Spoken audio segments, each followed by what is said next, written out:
Hi, this is the OUKITEL C33 and I'll show you the face unlock test on this device. So I just set up my face recognition and now I'll make a couple of tries to unlock the device with my face and we'll see how fast this option is and does it works. So let's start.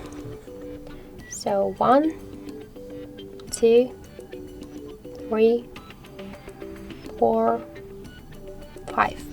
So as we could see, the finger face unlock works here fast and correct, and we just unlocked the device successfully without any problems. You could try this unlock method, but don't forget that the face unlock is less secure than the passcode and pin code unlock methods. So that's it. Thank you for watching, and if you find this video helpful, leave thumbs up and subscribe our channel.